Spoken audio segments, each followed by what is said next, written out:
on News 360. My name is Nana Ikuya Mensah-Brampa. Talking about the policy rates, an economist at the University of Ghana School, Dr. Eric Osei-Sibe, has called on the Bank of Ghana to consider cutting its policy rate to induce growth following the decline in inflation. He said the current economic conditions support the need for the MPC to cut the policy rate to boost access to credit.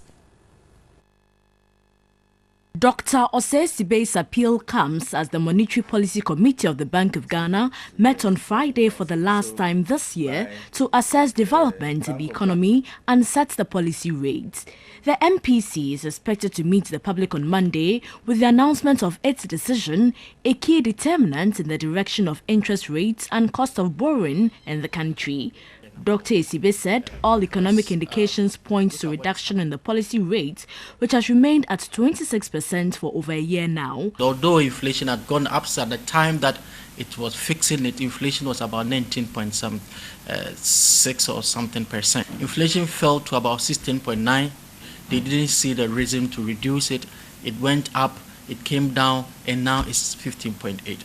So I think that the MPC has to be bold. They have to look at the other side of the economy, particularly the real sector of the economy. He said the current economic conditions support the need for the MPC to cut the policy rate to boost access to credit. Once the monetary policy rate stays at 26%, you don't expect the average lending rate to come anywhere below it. It will always be higher, much higher, because there's a premium on that. And so currently, the average lending rates in the banking, in the mainstream banking sector is about 35%.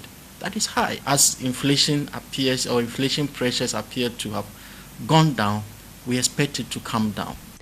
The policy rate, which is the rate at which the central bank lends to commercial banks and is also used by banks to calculate their base rates.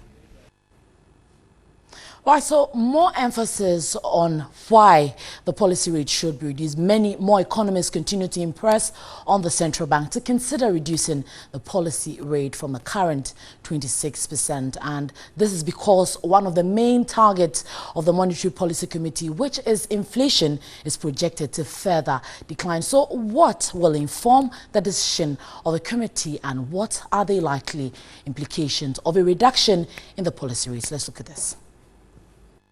One of the ways, the reasons why the MPC has been increasing the policy rate is to fight inflation, especially when inflation is caused by the high amount of credit in the system. When you have too much money in the system, you increase the policy rate to decrease inflation. So recently, inflation has been declining, and also the T-bill rate has been declining. We also have government shifting from the T-bill rates to the domestic bonds. So there's every indication that the policy rate must be reduced. When we reduce the policy rate, it will reduce cost of credit. So the economists have projected what will the Bank of Ghana say. Business Week Monday will be giving you more detail to that. But that will do for business. My name is Nana Ikuya Mensah-Brampa.